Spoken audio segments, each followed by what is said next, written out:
Baby wouldn't stop crying at night. Then parents noticed the wall moving. The crying started on a Monday. Not the usual tired or hungry kind, but sharp, guttural cries, like their 6-month-old daughter, Ivy, was terrified of something no one else could see. Julia and Ben, new parents still figuring it out, did everything, changed formulas, moved the crib, sang lullabies until their voices cracked. But nothing stopped the pattern. Every night, precisely at 3:17 a.m., Ivy would bolt upright, eyes wide, and scream until dawn. The pediatrician called it night terrors.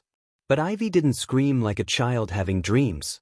She screamed like she was watching something. They started noticing her gaze fixating on the same corner of the room, the wall above her changing table, where nothing hung and no light reached. Her eyes would lock on that spot, unblinking, until the screaming started.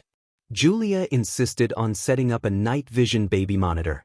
That night, Ivy slept quietly until 3:17 a.m. Then the monitor flickered. A subtle shimmer, like a heat wave, moved across the far wall. Ivy jolted upright. But this time, she didn't scream. She just stared frozen, silent, wide-eyed. Ben rewound the footage again and again.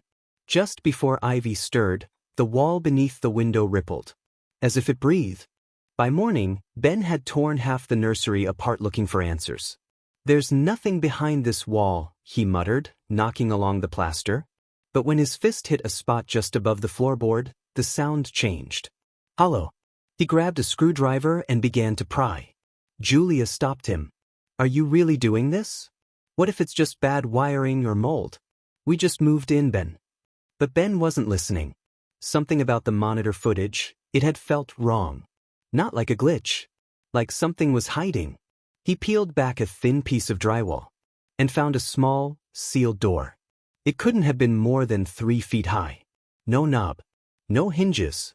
Just smooth, ancient wood with a long vertical crack down the center.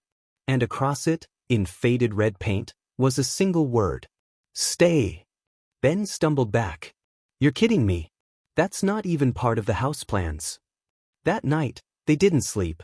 And at 3:17 a.m., Ivy screamed louder than she ever had. The next few nights blurred. The wall scratched. Sometimes slow, deliberate drags. Sometimes frantic clawing. Julia started dreaming of a child's voice whispering through the baby monitor. "It's cold in here. Mommy? Can I come out now?" Ivy's drawings, crude, finger-painted scribbles they thought were innocent, began to change. She started drawing little stick figures.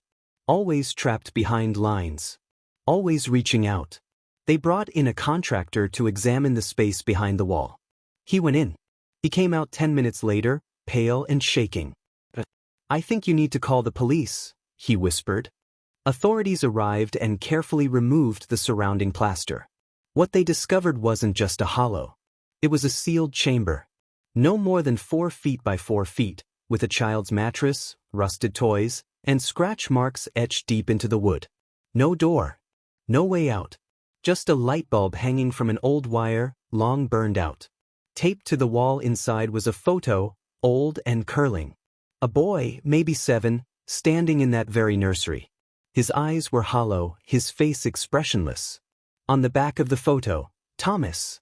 1985. Records confirmed it. A foster boy named Thomas had disappeared from the home almost 40 years earlier. Declared a runaway. Case unsolved. But he hadn't run. He'd been locked inside the wall, by someone who was supposed to care for him. Julia wept for days. After the chamber was opened, Ivy didn't cry at 3:17 anymore. She didn't cry at all. Instead, she stared into the open space where the wall used to be. Watching. Waiting. Julia couldn't take it anymore. She found a spiritual medium, a soft-spoken woman named Lyra who had helped others clear heavy homes. Lyra stepped into the nursery and froze. "He's still here," she whispered. "And he's not angry. He's just cold. And so lonely." That night, Lyra lit a candle in the hollow chamber and gently placed Ivy's last drawing inside, one where the trapped boy was finally outside the lines. "I release you, Thomas," she said, voice shaking. "You are not forgotten." That night, 3:17 a.m. came and went. No cries. No scratching. Just silence. And in the morning, Ivy laughed for the first time in weeks. A bright, gleeful sound that filled the whole house. When Julia glanced at the baby monitor one last time, she swore.